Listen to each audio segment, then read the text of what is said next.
Hola, ¿qué tal? ¿Cómo están? Yo soy Ricardo Ramírez y esto es Libros y Escombros de Comunicólogos.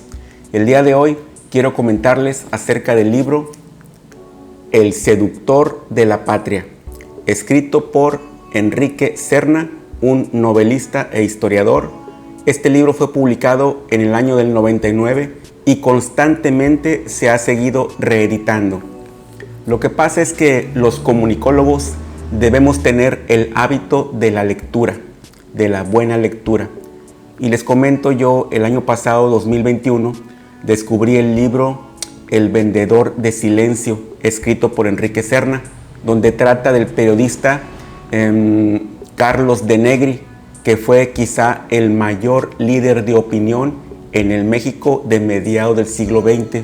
Ese libro me dejó estupefacto por la manera de narrar de Enrique Serna, así que busqué más libros de este autor y encontré El seductor de la patria, que tiene un tema que a mí me apasiona: la historia de México a través del personaje histórico Antonio López de Santana. De este personaje, por lo común, conocemos dos cosas. Para empezar, fue el responsable de que México perdiera la mitad de su territorio. Y además, el segundo detalle que sabemos de él es que fue presidente de México 11 veces. Ambas cosas son verdad, pero podemos matizarlas. Para empezar, podemos recordar un poco de la trayectoria de Santana, que comenzó su carrera militar como en la independencia, pero él estuvo combatiendo, peleando en contra de la independencia y a favor de España. Después, cuando Agustín de Iturbide fue el primer emperador de México, Santana lo apoyó 100% y después se volvió en contra de Agustín de Iturbide. Es muy común que Santana cambiara de bando. En el año de 1829, España intentó reconquistar México y mandó un ejército encabezados por el brigadier Isidro Barradas. Santana fue el responsable de combatirlos y ganó, triunfó y se cubrió de gloria en el año 1829, y eso ocurrió aquí en Tampico, Tamaulipas. En el año del 1837 fue el suceso conocido como la Batalla de El Álamo. Un hecho militar en México tiene muy poca resonancia, pero en Estados Unidos es conocido con la frase de Remember the Alamo, y han hecho películas y es todo un suceso histórico de primer orden, la Batalla de El Álamo. Después, en el 47, fue cuando ocurrió la invasión norteamericana y desafortunadamente, pues sí, perdimos casi la mitad del territorio, y quien estaba a cargo del ejército y creo que hasta de la presidencia era Santana. Ya cuando llegó el Segundo Imperio con Maximiliano y Carlota, Santana se ofreció a ayudarles, pero ya los franceses lo rechazaron.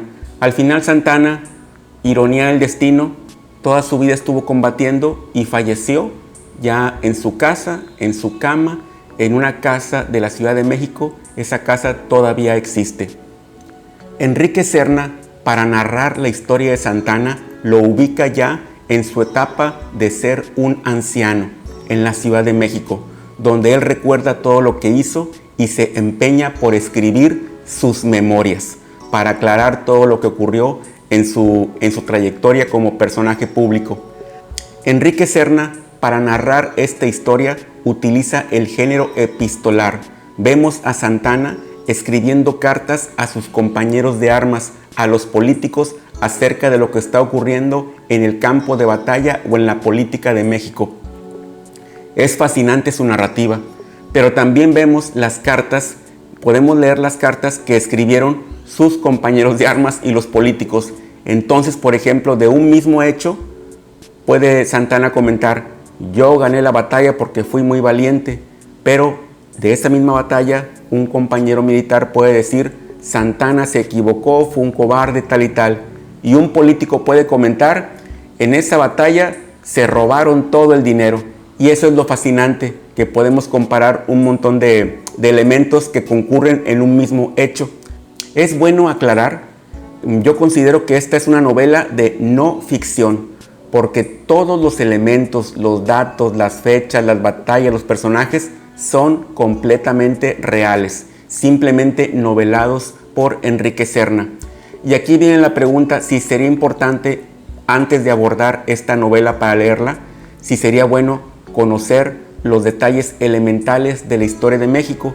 Yo pienso que sí es indispensable para poder disfrutar más la novela. Si no tenemos bien asentado el conocimiento de la historia de México, es posible que nos podamos perder un poquito en la narración de este libro. Al final de El seductor de la patria tenemos algunos anexos. Para empezar, un mapa de México donde nos muestra los territorios que perdimos en la guerra contra Estados Unidos. También viene una lista de nombres donde describe los perfiles de los personajes que convivieron en el siglo XIX con Santa Anna. Muy, muy, muy interesante. Lo que más me gustó es una cronología de Santa Anna, lo que hizo año por año, y la verdad se convierte esto en una cronología de la historia de México. Y por último, agrega una bibliografía con más de 30 títulos. Entre ellos yo ubico 3. El primero, el de Rafael Muñoz, Santa Anna, el dictador resplandeciente. Creo que fue la primera biografía que leí de Santa Anna y me quedé súper interesado en este hecho histórico y en este personaje. También menciona la biografía de José Fuentes Mares, un historiador fuera de serie, con su Santa Anna, el hombre. Y en el año del 94, Enrique Krause publicó su Siglo de Caudillos. El capítulo que trata de Santa Anna se llama El seductor de la patria. De allí tomó su nombre Enrique Serna para su novela. Ese libro yo lo compré y leí en el 94. Está buenísimo. Para mí, lo que más destaca de este libro es la habilidad de Enrique Serna como narrador para contar historias, para investigar. Me deja realmente cautivado y con ganas de conocer más de este autor, de leer más libros de él. Él actualmente sigue vigente y publica una columna semanal los viernes en Milenio. Es por eso que yo recomiendo, les sugiero la lectura de El seductor de la patria de Enrique Serna, un libro que todavía podemos conseguir en librerías y por supuesto en medios digitales.